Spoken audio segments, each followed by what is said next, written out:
Hi friends, అందరికీ నమస్కారం. Welcome to authentic Tirupati రుచులు. ఈరోజు మీకు నేను గోంగూర పచ్చడి, పాతకాలం నాటి గోంగూర పచ్చడి చూపిస్తానండి. నేను కుంపట్లో వేసుకున్న గోంగూరతోనే ఈరోజు పచ్చడి చేస్తాను. చూడండి, ఇది పాతకాలం వంట అండి. గోంగూర పచ్చడి ఎన్నో రకాలుగా చేసుకోవచ్చు. అందులో ఇదొక టైప్ అండి.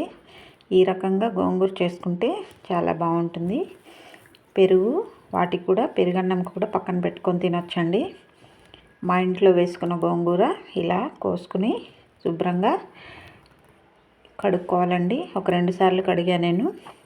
దుమ్ము ధూళి అంతా పోయేదాకా శుభ్రంగా కడుక్కోవాలండి. ఆకుకూరలు ఏవైనా, ఆకుకూరల్లో ఎక్కువగా అంటే భూమికి సమాంతరంగా ఉంటాయి కాబట్టి దుమ్ము ధూళి ఉంటుందండి. మట్టి అవన్నీ పోయేదాకా నీట్గా కడుక్కోవాలి ఎప్పుడు ఆకుకూరల్ని. అలాగే ఆకుకూరలు శుభ్రం చేసుకునేటప్పుడు కూడా చక్కగా మంచి ఆకుల్ని, కాడల్ని ఎక్కువగా వాడుకోవాలండి. హోల్స్ పడిన ఆకులన్నీ తీసేసేయండి. అవి పురుగు తిన్న ఆకులు అయి ఉంటాయి. అట్లా పురుగులు నోరు పెట్టి తిన్నవి కూడా మనం తినకూడదండి.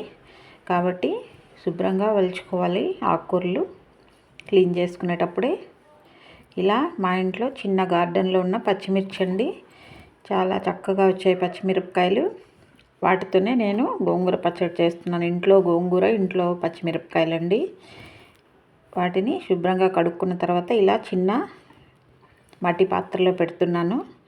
ఉడికించుకోవాలి. గోంగూర పచ్చిమిర్చి ఉడికించుకున్నాక పచ్చడి చేసుకోవాలండి. ఇది సింపుల్గానే చేసుకుంటాము కానీ టేస్టీగా ఉంటుంది.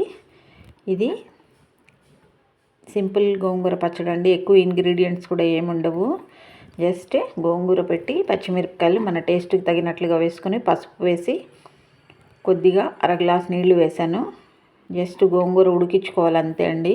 ఆ నీళ్ళని కింద వంపకూడదు, అలాగే సరిపోవాలి. ఎప్పుడు పులుపు పోయిందంటే గోంగూర పచ్చడి అంత టేస్ట్గా ఉండదు. అందులో తెల్ల గోంగూరలో కొంచెం పులుపు తక్కువే ఉంటుంది కాబట్టి నీళ్లు వంపకూడదండి. అలాగే ఉడికించేసుకోవాలి. ఇలా చక్కగా 1 స్పూన్ తీసుకొని కలుపుతూ ఉంటే గోంగూర పచ్చిమిర్చి బాగా మెత్తగా ఉడికిపోతాయి కదా. అలా ఉడికిపోయాక చూద్దామండి. గోంగూర పచ్చడి నెయ్యి వేసుకొని వేడి అన్నంలో తింటే చాలా బాగుంటుంది. అలాగే పెరుగన్నంకి పక్కన నంచుకోవడానికి కూడా బాగుంటుంది. మరి రాత్రి మిగిలిన అన్నంలో ఉదయాన్నే పెరుగు వేసుకుని ఆ సద్దన్నంతో పాటు గోంగూర పచ్చడి నంచుకొని తింటే చాలా బాగుంటుంది. ఒక పచ్చి ఉల్లిపాయ పెట్టుకున్న, ముక్కలు పెట్టుకున్నా కూడా బాగుంటాయండి. మా పాతకాలం అంటే మా తాతయ్య వాళ్ళు పొలాల దగ్గర అలా తినేవాళ్ళు.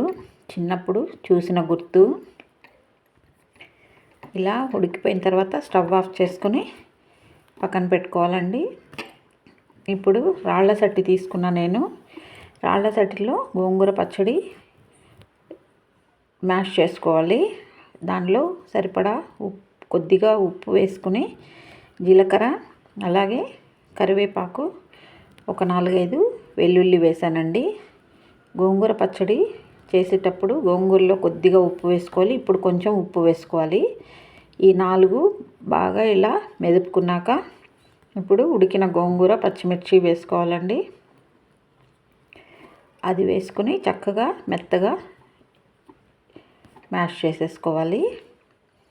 గోంగూర పచ్చడి ఇలా రాళ్ళ సట్లో ఎనుపుకుంటే చాలా బాగుంటుందండి. మేము అలా అంటాము.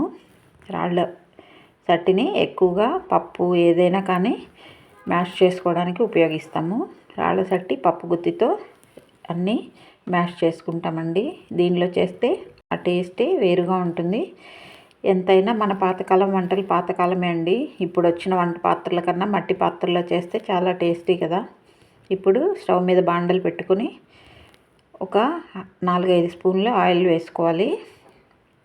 గోంగూర పచ్చడికి కొంచెం ఆయిల్ వేస్తేనే బాగుంటుందండి. ఇంకొక రకము వేయించి చేసుకునే దానిలో కూడా ఆయిల్ ఉంటేనే బాగుంటుంది. ఎప్పుడు ఇది అప్పటికప్పుడు ఇన్స్టెంట్గా చేసుకునేదండి. 1 రోజు 2 రోజులు వాడేసుకోవాలి. ఫ్రిడ్జ్లో పెట్టుకుంటే ఉంటుంది 3 డేస్ వరకైనా. ఇప్పుడు ఆయిల్లో కొద్దిగా జీలకర్ర, ఒక ఎండుమిర్చి, కరివేపాకు, 4-5 వెల్లుల్లి రెబ్బలు వేసి ఉల్లిపాయ ముక్కలు చాలా వేసుకోవాలండి. అంటే ఒక ఉల్లిపాయ మొత్తం వేసేసుకోవాలి. ఉల్లిపాయ ఎంత ఉంటే అంత టేస్టీగా ఉంటుంది ఎప్పుడు గోంగూర పచ్చడి. అలా ఉల్లిపాయలన్నీ వేసి చక్కగా వేపుకున్నాక అందులోకి కొద్దిగా ఇంగువ పొడి యాడ్ చేసుకోవాలండి. పసుపు ఆల్రెడీ వేసేసాం మనం కాబట్టి పసుపు అవసరం లేదు. కొద్దిగా వేగాక అందులోకి ఇంగువ పొడి యాడ్ చేసుకోవాలండి. గోంగూర పచ్చడికి ఏవైనా రోటి పచ్చళ్ళకి కొద్దిగా ఇంగువ యాడ్ చేస్తే బాగుంటుందండి. కొద్దిగా యాడ్ చేసుకున్న తర్వాత మళ్ళీ ఒకసారి బాగా కలుపుకొని మనం మ్యాష్ చేసి పెట్టుకున్న పచ్చడిని అందులోకి వేసేసుకోవాలండి. ఇలా ఉల్లిపాయలు కొంచెం మగ్గాక పచ్చడి అందులోకి వేసేసుకోవాలి.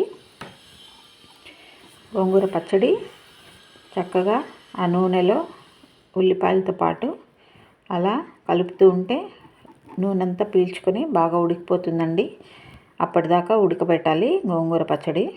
ఇది మనము వేయించి చేయట్లేదు కాబట్టి కాసేపు నూనెలో ఇలా వేయిస్తే చక్కగా నిలువ ఉంటుంది. అలాగే టేస్ట్ కూడా బాగుంటుందండి. ఇలా గోంగూర పచ్చడి అంతా రెడీ అయిన తర్వాత ఒక గిన్నెలోకి తీసేసుకోవడమే. వేడి అన్నంలో కొద్దిగా నెయ్యి వేసుకుని తింటే చాలా చాలా బాగుంటుంది. Thank you for watching. Subscribe to my